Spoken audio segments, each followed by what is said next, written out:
Hello and welcome back to the Foundations Limited Set Review. In this video, I will be discussing the red cards, how good I think they're going to be in Limited. If you have not been here for one of the reviews before, there are 5 tiers that I use to evaluate the cards. They're loosely based on when I would pick them in the pack, because that's kind of the best way to sort of think about it, at least in my opinion. Tier 1 is good, Tier 5 is bad. There's a nice little explanation for you on the screen there, but we are just going to get started with a Braid. 1 in a red, instant, choose 1, deal 3 to target creature, destroy target artifact. Very simple, very effective, very good. It is upshifted from the last time it was printed to an uncommon. Sure, I mean, that's expected. The card is sort of just going to be solid removal, like you're going to want to play it in all of your red decks, and no reason not to like it. Axguard Cavalry, 1 in red for a 2/2. You can tap it to give target creature haste until end of turn. So these type of effects always tend to sort of be bad, and they are always sort of like visually appealing. The problem with them is that they don't scale well with the game, right? So when you do this, like when you use this on turn 3, yes, you're giving your 3-drop haste, but you're also taking away the ability from your 2-drop to attack. So you're only really giving like 1 point of power and toughness haste on average, which isn't as strong as it sort of like seems. Like you're effectively using 2 mana for like an aura to like give your stuff haste, and those cards are never good. So like this is just not a very strong card. You can technically play it as one of your 2-drops, but it's not always something that you want to do, and often is just going to be very bad. Battle Song Berserker, 3 in a red for a 3/4. Whenever you attack target creature you control, gets +1/+0 and gains menace until end of turn. So, most valuable Slayer we just had give +1/+0 in first strike, +1/+0 in menace. Is theoretically worse-ish. It's worse on average, but in a lot of cases it's just going to kind of be the same or similar. In fact, like actually getting the trade off, like your opponent having the option to block instead of not blocking, is actually like sometimes kind of good, because like they're probably not supposed to. And this is just having an extra point of power in a set that's weaker, like power level wise, I think will bump this up as well. So that's kind of my take on this card.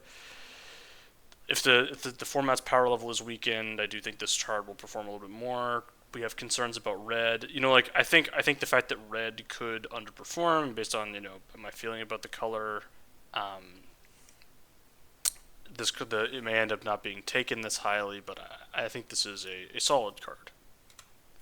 Bolt Wave, single red mana sorcery. It deals 3 damage to each opponent. Not a limited playable card. Burn is not a deck that you can draft in limited. It's just not worth a card slot. Brass's Bounty, 6 in a red for a sorcery. For each land you control, create a treasure token. I don't need to say what all the C's are for on the screen. I think we all know what the C's mean. The C's are very, I think we all know why there's that many C's on the screen, and we're just gonna move on. Brazen Scourge, 1 red for a 3/3 with haste. So they actually have printed sort of like vanilla-ish 3/3s with haste. It's been like a long time. Like people forget. In AFR we had, I forget what it was called, but we had essentially this exact card. And that card was good in that format. And I think if they were to print this card in a standard legal set today, I mean, you can see I have it in Tier 3 and not Tier 2. And the reason for that is that just the stat line's gotten a bit worse. Double pip, we've sort of continued to learn and evolve like how bad it is to have a double pip 3-drop in limited, and it continues to kind of get worse and worse over time. So I still think this is fine. I still think it's going to be decent 3-drop, but I'm not excited about it, which is where I would have been at about 2 years ago. Bulk Up, 1 in a red for an instant, double target creature's power until end of turn. You can flash it back for 4 red. These type of effects are never good. They're very win-more because obviously, like, the bigger your creature is, the better this is. So you need to already have a very large creature in play for it to do anything, and then it barely does the thing, and then the flashback is just so much mana that I'm gonna have a hard time believing that it's gonna be able to be like doing something sensible. I don't know. This one's certainly one that's gonna have to beat me before I respect it. Burst Lightning, single red for an instant with kicker for 4 colorless mana. It deals 2 damage to any target. If it was kicked, it deals 4 damage instead. Very, very nice removal spell. It's shock with a lot of upside. 4 to the face in the late game is going to be something that happens with this. Just really, really powerful. It's going to be my pick for Red's best common. I think it's just a really nice way to start off your draft, and I think picking this highly is nice and easy thing to do. It's just nice, easy place to start. Chandra, Flameshaper, 5 red for a 6 loyalty planeswalker. Add 3 red mana. Exile the top 3 cards of your library. Choose one. You may play that card this turn. You can also +1 to create a token that's a copy of target creature you control, except it has haste, and at the beginning of the end step, sacrifice the token. And you can also -4 to deal 8 damage, divided as you choose among any number of target creatures and/or planeswalkers. So obviously this is very powerful. Again, like for 7 mana cards, I don't give out high grades on 7 mana cards like that loosely. This one is 7 mana for basically Plague Wind. It's not quite Plague Wind with upside. You do need... I should probably just put this in tier 1 because 7 mana is doable. The reason I think it may not get there again is kind of like a bet that red is just not going to be that good. Also, she has very long hair in this. I feel like this is the longest haired Chandra of all time. I feel like Chandra usually has like the short... Anyways, unrelated to the card strength. Again,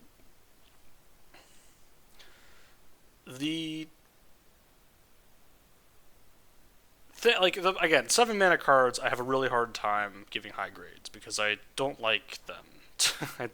I like my cards to be cheap so that I can then later on in the draft take, more expensive cards to finish the game. But this is a card that is certainly worth taking early. And I think I should just put it in tier 1 and just not be stupid about it. Like, the Plague Wind mode for -4 is very strong. It is kind of similar to the Wandering Rescuer.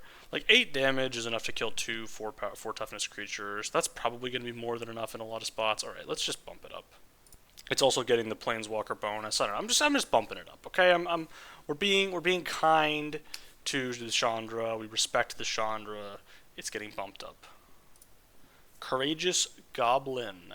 1 and a red for a 2/2. Whenever this creature attacks while you control a creature with power 4 or greater, this creature gets +1/+0 and gains menace until end of turn. Not very good. It's a 2-drop that you can maybe play in red-green. And that's about it. And the red-green deck, has only ever worked like maybe half of a time in all of Earth's history, the 4-power deck. It's funny, like, this format has both red, green, 4-power matters, and morbid in the same set, where it's just like the 2 all-time mechanics that miss every single time. Like, just two all-timers in that category, and they were just running them both back in this. Obviously, their Corsetti mechanics is why they whatever, but they just have missed so many times on them. Like, they've just been bad in limited so often that surely someday, eventually, it's going to work. Crackling Cyclops. 2 and a red for a 0/4. When you cast a non-creature spell, this creature gets +3/+0 until end of turn. This is a pretty bad version of this effect because it costs 3 mana instead of 2. There's the 2 mana ones that are like the 2 mana 1/3 we had in Innistrad. We've had other 2 mana like 1/2s in other formats that play so much better because you really want to be able to attack with this a lot when you actually cast your spells. And if you have to play this on turn 3, like, you may have to cast a spell already on turn 2, and then you're down a spell. It just doesn't play as well. Do I think that people will still play it in decks? Yeah. This one doesn't even get, like, trampled or anything, so... Like, your opponent can just chump it at some point if you go for the big attack. Like, you kind of have to, like, clear the way for it. It does nothing by itself. It's an 0/4. It, like, kind of blocks a little bit. If it was just a 1/4, I would be like, way more interested in it. But again, like the difference between 0 and 1 is infinite, so it's kind of like it is tough. Dragon Tamer, 3 red for a 1/4. When it enters, create a 4/4 dragon creature token with flying. Yeah, I mean, this is just a solid, 2 bodies. One of them is flying, one of them, is a dragon also. There's some very minor dragon themes in red. It's just a solid 5-drop. Is it busted or anything? No, but it's I think certainly a good card. Maybe tier 2 is even overrating it just because, again, 5 and double pip is high, but on raid it's going to be good, and I think you are going to be happy with this one. Drakuseth, Maw of Flames, 4 red for a 7/7 flying. When it attacks, it deals 4 damage to any target and 3 damage to each of up to 2 other targets. So obviously if this attacks, I should bump this up. But I hate it. There's so many things to hate about it. It has 3 red pips in the mana cost. It's a 7 mana total. It has to, you have to wait an entire turn before it does anything. I really hate it. I really hate it. It's possible that it's just good because, when it does anything, it just wins you the game. When it attacks, it probably wins you the game. Okay, cool. Just the least fun, or interesting type of cards to have, where it's well, sometimes you just get completely destroyed by any removal spell at all, and sometimes you win the game. It's just I don't love this. I really just don't. It's just so expensive. Why is it it's so expensive in so many ways? Tier 3 is really harsh, though, for this. It's really harsh. Alright, fine. I'll bump it up at least a tier. Against my feelings of happiness, I will bump this dragon up to tier 2, because clearly when you attack, you just are going to win. If your opponent doesn't have a removal spell, you're just going to win the game. Okay, fine. That's worthy of being here. Okay. I'll respect it. It is a big finisher, and the triple pip isn't that bad because it's 7 mana. Electro Duplicate, 2 any red for sorcery. Create a token that is a copy of target creature you control, except it has haste, and at the beginning of your end step, sacrifice this creature. The end step. Man, they really thought about everything with that one. Flashback, 2 red. That's actually so funny. They just really were nope, we're not letting you do any nonsense with this at all. But nobody was going to anyways, but they just said nope, we're not letting any nonsense happen with this. Has to be the current end step. None of this oh, do it on your opponent's turn with a flash spell that allows you to cast your sorceries at instant speed, and then you get to have a cool no cool interactions with the game engine. Just it's all above board with you guys, isn't it? Yeah, this is just not that good. It's a lot of mana to not do anything that permanently impacts the board. It's basically a lot of mana for maybe 2 ball lightnings at best. You better your best case scenario is you get a ball lightning, but you're not going to get a ball lightning. You're going to be very sad, and you're not going to have any ball lightnings. Etali, Primal Storm. 4 red for a 6/6. When it attacks, exile the top card of each player's library.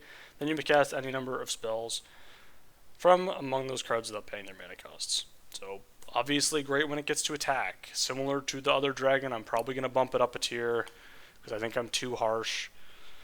But man, do I just hate these effects. It's just you just play the card, and it just sits there, and then your opponent's well, you spent 6 mana, and you made a 6/6, and then it, whatever. It's so much worse than the other Etali. If you think about just the 7 mana Etali, this card is so much worse than that card. And that card was good. It was one of the better cards in the battle set, but no, I'm gonna be a hater. I'm gonna continue to be a hater on Etali. I'm hating on it. I'm just a hater, and that's okay. I'm okay with being a hater because that's my lifestyle. That's the choice that I'm making, is to be a hater of Etali. So I'm hating on it. I'm leaving it in tier 3. I probably would pick it higher. Actually, in real life, in the first day of the format, pick it early because fun, large dinosaur guy, but yeah, I don't think it's like busted or anything. Fanatical Firebrand, single red mana for a 1/1 with haste. You can tap to sacrifice this creature. It deals 1 damage to any target. A very famous 1-drop for being good in an era where 1-drops unlimited were just across the board terrible, pretty much. It's going to be good here again. Has it aged? I think it has aged slightly, but this free sack outlet that deals 1 to any target. It's really nice to just have at any point during the game. Like, your 1-drop is always going to be relevant in some capacity. It's going to be hard to deal with and annoying. Should I bump it up to tier 2? Maybe, but it's hard for me to put a 1-drop there. So we're just going to leave it in tier 3 and maybe we'll bump it up. Fiery Annihilation, 2 and a red for an instant. It deals 5 damage to target creature. Exile up to 1 target equipment attached to that creature. If that creature would die this turn, exile it instead. Interesting here because usually it's 3 mana to deal 4. I don't know why. Like, everything is powered down a bit in the set pretty much, and then they like powered up the deal 4 and red for 3. They made it a deal 5. Very strange single pip. Like, this card's actually going to see play in standard, I think. I mean, like, 2 mana to deal 5. This thing answers Shouldered. Shouldered is still legal somehow. So, like, I don't know. Shouldered not what it used to be in standard, but still a good card. And there's Exile is a thing. I mean, this is just a really strong removal spell. So you're going to be seeing a lot of it. I think it's going to be one of Red's better cards. So, yeah. Firebrand Archer. 1 and a red for a 2/1. When you cast a non-creature spell, this creature deals 1 damage to each opponent. So on this type of effect, a 2/1 is a lot worse than like a 1/3, for example. You've seen that in the past. This card is not completely unplayable. There's this like some weird niche synergies that you can do with it. Specifically, Niv Mizzet comes to mind. But it also is 2 mana 2/1, which just dies to like anything. And doesn't block very well or attack very well. So it just kind of sits there and like you hope that it does enough, but usually these type of effects are not very good in the aggregate. There are some decks where you can play them and they're okay, but they tend not to be super exciting. Fire Spitter Whelp. 2 and a red for a 2/2 flying. When you cast a non-creature or dragon spell, this deals 1 damage to each opponent. So unlike the last creature, it does have the ability to attack. Still doesn't have the ability to block, but it can attack. And it also works with dragons, which there are several of in the set. So sometimes it gets a little extra incidental value. This one seems a little bit better. I still don't like it that much, but I think this is fine. Flamewake Phoenix. 1 red for a 2/2 with flying and haste. It attacks each combat if able. At the beginning of combat on your turn, if you control a creature with power 4 or greater, you may pay a single red mana. If you do, return this card from your graveyard to the battlefield. So, yeah,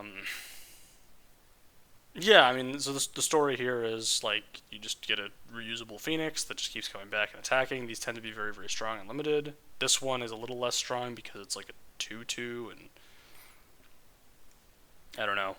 It's not the hardest thing to block on planet Earth, but and also having a creature power 4 or greater isn't always guaranteed. So, and it's not that easy to cast on the front side. So there's a bunch of different knocks against it that have moved it from tier 1 down to tier 2. I still think it's going to be a good card, and you're going to be happy with it. Frenzied Goblin, single red mana for a 1/1. When this creature attacks, you may pay a single red mana. If you do, target creature can't block this turn. I put this in tier 5. Maybe that's just too low. I don't know. The problem is this has to attack. If it was just when any creature attacked, I'd be super in, but I'm not, because this having to attack essentially, like, in a lot of spots is just going to mean you're throwing this creature away just to get in for like 4 or something, which generally isn't super worth it. There will be times where it looks like, oh, okay, well, I did the thing, but I just don't think that often it's going to do anything, and also it's just a 1 mana 1/1. Goblin Borders. 2 and a red for a 3/2 with raid. This creature enters with a +1/+1 counter on it if you attack this turn. Very simple. you want to be attacking if you're on red, so you better hope this is decent. Like it's very similar to the lizard from. It's basically exactly the same card as the lizard from. It's not basically exactly the same card. It's similar, but it is not the same to the Bloomburrow lizard in red black. And that card was okay. This card I think is going to be okay. I probably should move it down a tier to tier 4 because for that reason. It's just not that exciting. Yeah, well, let's do that really quickly. Alright, we did it. Like, you need to be attacking, but sometimes you just, you gotta block sometimes, and this card just doesn't block at all, and it dies to all the 1 minute interaction. But I don't think it's completely unplayable, but yeah, I don't like it very much. Goblin Negotiation, X red for a sorcery. Goblin Negotiation deals X damage to target creature. Create a number of 1/1 red goblin creature tokens equal to the amount of excess damage dealt this way. So the problem with this is how much mana you have to put in to make this do anything. Like, you have to put in 5. Like, if your opponent has a 2/2 and you put in 5 mana, you get like 1/1, which is not good. It's just so inefficient. You could even put this down to tier 5. It's kind of like a cool win con-y thing where, like, if you make a bunch of mana and then you so like I could kind of see it. I think this is probably just worthy of being in tier 5. It's just so much mana you have to spend on this. It's just so much. It's too much even. So yeah, it's been corrected down to tier 5. I'm never gonna play this card. Like, really, like, I just am never gonna play it. Goblin Surprise, 2 in a red for an instant. Choose one. Creatures you control get +2/+0 until end of turn, or you create 2 1/1 red goblin creature tokens. So I kind of like this. It gives you a way to put a pump spell into your deck, like a mass pump spell into your deck, while also giving you a way to, like, go wide. So it just seems like a really nice way to do that. Now, I guess it's not for every deck necessarily, but I think you could even play this. The fact that it's like just getting the instant speed, make 2 1/1s. It's like kind of nice. It's like, again, an instant that is also a creature, so blue-red kind of cares about it. Red-white obviously wants to go wide. So those kind of are the decks that I'm envisioning, like red-black maybe, like Raid and such. Like, allows you to attack. Who knows? But I think this will be decent, and I think there's a path to this card being okay. Gorehorn Raider, 4 in a red for a 4/4 with Raid. When this creature enters, if you attack this turn, this creature deals 2 damage to any target.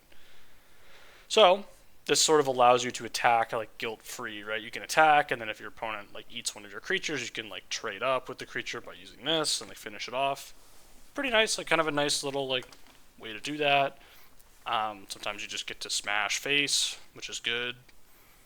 If they don't block, it's just a solid top end curve piece for red. I think you're probably going to end up playing this, 1 or 2 copies of this in your red decks, and be somewhat happy about it. Not like thrilled, but somewhat happy about it.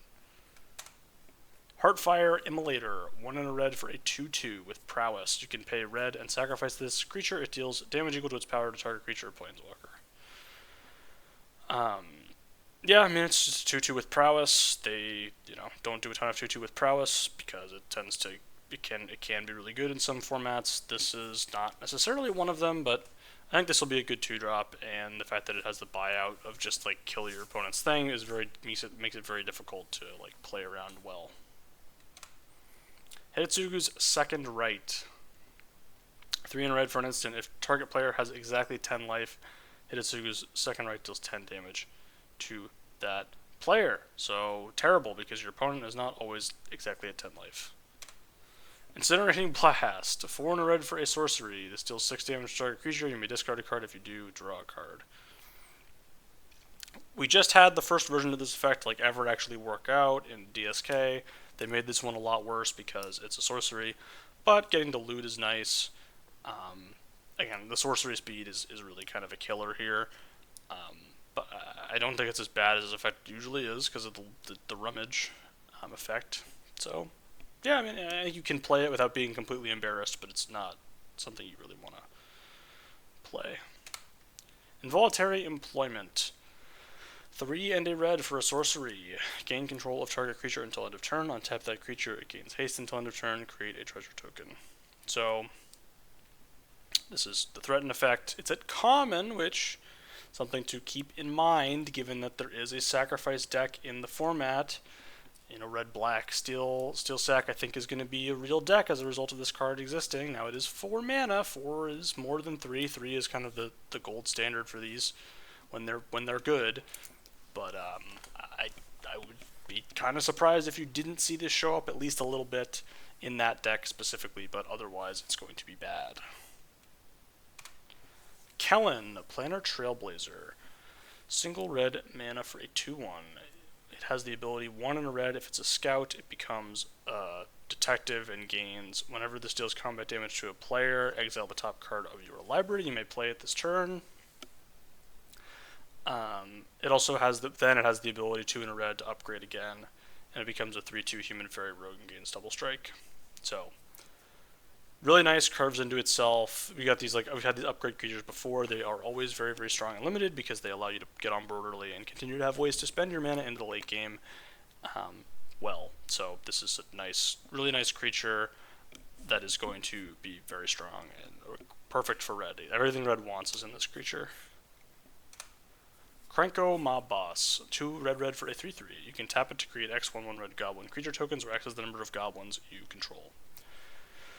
So obviously this is not amazing because it just dies a lot of times to removal when you play it, but it's not difficult to imagine a scenario where there are goblins running around in this format, and it always makes one by itself. So if you make 1 or 2 other goblins, you can just start ramping pretty out of hand pretty fast, and once you tap this to make 2 goblins, you're pretty dang happy about it. It does sort of take over the game at that point. I don't think it's anything special. It's probably even worse than this. I could probably move it down to tier 4 and be happy about it, because it does not block, right? So it's a 4 mana 3/3. It does not block ever at any point. But it does help you block eventually by making chump blockers with the goblins if you have enough other goblins. And there are other goblins. There's other ways to make goblins in this format. I don't think this is a complete blank. I should move it down. I don't know, maybe I'll leave it here. I haven't actually played with this card in Real Limited. I know it has existed before. It was probably decent when it was legal in Real Limited, but I'm just going to leave it here and just cop out grade of tier 3, but I'm not super excited about it. Rite of the Dragon Caller. 4 red for an enchantment. When you cast an instant or sorcery spell, create a 5/5 red dragon creature token with flying. So this is a build around that I actually think you can make work. Believe it or not, I know this is 6 mana, don't do anything, but the next turn, if you untap with the enchantment in play, you're probably going to be able to make 2 5/5 dragons. I mean, if your deck is built correctly and you're blue-red, I think you actually can make this work. And if you do make it work, it's very, very strong. It just wins the game if you untap with it. Obviously, it's not for every deck, and that's why it's in tier 3, but pretty sweet card. You are going to have equally horrendous beats when your opponent just goes Rex Sage it, but that's going to happen sometimes. Sometimes your Rite of the Dragon Caller is going to get Rex Saged by your green deck, and then you're going to cry. That's what's going to happen. But I do think this is a build around enchantment that is achievable. There's a lot of good instants and sorceries, especially again in blue and red. Sometimes you could go full Grixis, although I never recommend going full Grixis. So we'll see. Sear Slicer Goblin. Run red, 1 in a red for a 2/1 with raid. At the beginning of your end step, you attack this turn, create a 1/1 red goblin creature token. Notably, this does not have to have attacked, which is really nice. If you happen to have a 1-drop that is reasonable to attack with, you can attack with it and then play this, and then you get the 1/1, and then you can just keep you can just keep infinitely cycling your 1/1s and just throwing them into the fire if you want. Kind of cool. But yeah, this is just a 2-drop that threatens to do a lot and make a lot of value and help pay you off for pushing it through. It seems very solid to me. Also another 2-drop that plays really well on turn 4. If you have another 2-drop, you can play that 2-drop, play your 3, play this, and then you get to attack, and then you're getting in there. So this just to me seems like a nice solid 2 that is going to be making a lot of value and hard to deal with. Seismic Rupture. 2 and a red for a sorcery. It deals 2 damage to each creature without flying. So we just had Pyroclasm. Pyroclasm was not very good, although I did play it. And it had a place in DSK, but this is a whole extra mana and doesn't hit flyers, so I'm just completely off it, like, not interested in this at all. Shivan Dragon. 4 red for a 5/5 with flying. It has the ability to pay red mana to give it +1/+0 until end of turn. It is a classic. It does not still have it. You know, in alpha, if you're drafting alpha, this is probably the best card. I mean, Bolt is there. I don't know, is Bolt even that good? Like, what are you actually killing with the Bolt? Time Walk, still okay, but not amazing. Ancestral Recall is definitely the best card in alpha. If you're drafting alpha, it's definitely Recall, by a lot. And then, like, Shivan Dragon is, like, maybe top 5. I don't know. The Moxes are fine, but again, you're not really actually ramping into anything in alpha because all the creatures suck. So, I mean, yeah, it still isn't as good as it used to be, but it's I think a playable finisher in a limited deck. Does red really want it? No, red doesn't really care that much about a big finisher thing. Red generally wants to be a little faster than this. Like, blue-red doesn't want it. Red-black doesn't want it. Red-green is like a maybe. Red-white definitely does not want it. So it's like maybe a red-green card. I should probably bump it down. But we're going to respect the Shivan Dragon, and we are going to give it a tier 3 rating because of its history. And that's it. And that's the only reason. And this is why the set review is fraudulent. Okay? We're giving the Serra Angel and the Shivan Dragon tier 3 grades, even though we don't actually believe in them. Because I respect the silence that serves as the foundation of creativity, okay? That's why. Slagstorm, 1 red for a sorcery. Choose 1. It deals 3 damage to each creature. It deals 3 damage to each player. Generally, these 3 mana board clear effects are kind of playable. They're generally not super good. This one, being able to burn your opponent out, maybe kind of nice little upside, but not super exciting. There are spots where you can play this. Again, blue-red kind of comes to mind, like a blue-red controlling deck. I could see sort of being this, like red-black control is not a thing, I don't think, but blue-red control is kind of like the only place I could see this being reasonable, and maybe you could play it there, and I don't think it would be horrendous. It does kill Balmor, though, so that's not great. Slumbering Cerberus. 1 and a red for a 4/2. It does not untap during your untap step. Has Morbid at the beginning of each end step. If a creature died this turn, untap this creature. So, it's a big above rate 2-drop. It's a 4/2 for 2 that does not untap during your untap step. I think the size just being big enough is sort of a thing. Red does have the ability to kill stuff. It has a lot of downsides as well, right? 2 toughness, dies to the 2/1 mana shocks, essentially. That's really bad. It does deal a lot of damage, and I think, the cost of not having this be untapped is significant, and the fact that it doesn't always, like, trade. But with reduced power levels, I think this is a playable 2-drop. I think it's fine. It's probably not it's more awkward, I think, than you even think. Like, you might think, oh, well, it's not that awkward, I can just kill stuff. Again, Morbid is just whenever you see Morbid and you, like, read the card, you just assume that Morbid is, like, about half as good as you think it will be, because that's historically how it goes. Even I am not, above this. Like, this happens to me, too. Like, I read Morbid cards, and I'm like, yeah, Morbid, it's Morbid. And then every time I see it, I'm like, no. We will reduce how good Morbid is in my head, because your picture of the game is, like, there's always creatures, like, dying or whatever, but the real game, it doesn't happen that way. And, like, even though it, like, kind of feels like that's what's happening, your opponent always kind of has, like, more control over this than you think they might. With that being said, it's huge 2-drop that beats for 4 on turn 3. If you use red has the ability to remove creatures. If you, like, use a removal spell, hit with this once, hit with it a second time. Like, it's probably worth doing. So I'm going to leave it in tier 3. I think it is a playable 2-drop, but I'm not super excited about it. Sower of Chaos. 3 in a red for a 4/3. You can pay 2 in a red to make target creature unable to block this turn. You can just do better stuff with 4 mana.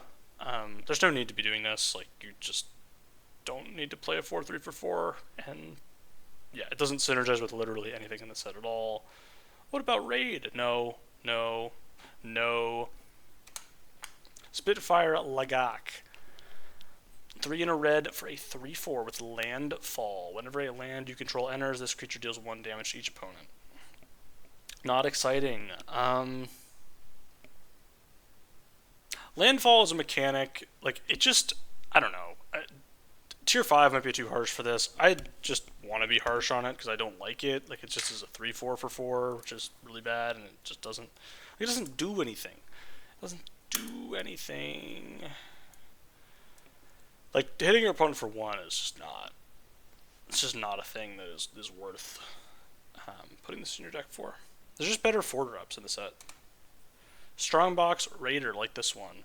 2 red for a 5/2 with Raid. When this creature enters, if you were attacked this turn, exile the top 2 cards of your library. Choose one of them until the end of your next turn. You may play that card. So yeah, this is solid. Again, Raid, similar to Morbid, Raid is not an 100% to always be on, but it's going to be on enough that I think this card is pretty strong. Double Pip is keeping it out of tier 2. Mostly the Double Pip is keeping it out of tier 2. Again, the 2 toughness also isn't great. But I think this is going to be a decent card in red. It is kind of a hallmark for why I don't think red is going to be that good of a color, because like this is kind of like this is a good uncommon in red, and it's like well, if this is a good uncommon in red, red's going to be suffering a bit. So we shall see. Sure Strike. 1 in a red for an instant. Target creature gets +3/+0 and gains first strike until end of turn. We have had effects that were strictly better than this recently, and those were bad still. So this is still going to be bad, but again, because it is a combat trick that allows you to deal 3 damage sometimes, it's not completely unplayable, but it's still just not that great. Thrill of Possibility. 1 in a red for an instant. As an additional cost to cast the spell, discard a card, and then you can draw 2 cards. Very similar to the last card, we've had strictly better versions of this printed. They've been okay. Some of them have been good, even, but like most of them have just been okay. You can still sort of play this in some like blue-red decks. That's where you're going to play this. I have it in tier 4 because in blue-red you could play it, but I don't think overall you're going to want this very much. Yeah, just not a super exciting card. And the final red card is Twin Flame Tyrant. 3 red, 3/5 flying. If a source you control would deal damage to an opponent or a permanent an opponent controls, it deals double that damage instead. Yeah, so this, you play it on turn 5, you attack with your 2/2 into their 4/4, and they would trade if they blocked. So just makes combat a nightmare for your opponent. The turn you play it, if it survives, it hits them for 6. Pretty big. And it deals any source, so if you're, burst lightninging people out, just seems like a strong finisher to me, and has immediate board impact as long as you're keeping up on the board, which red wants to do. And I think this is just going to be a nice strong way to close out red. So I'm good. Like this, that's it. That's the end of the red set review. I hope you enjoyed. There's other set review content available on the channel for Foundations. If you liked it, please check that out. I will see you next time.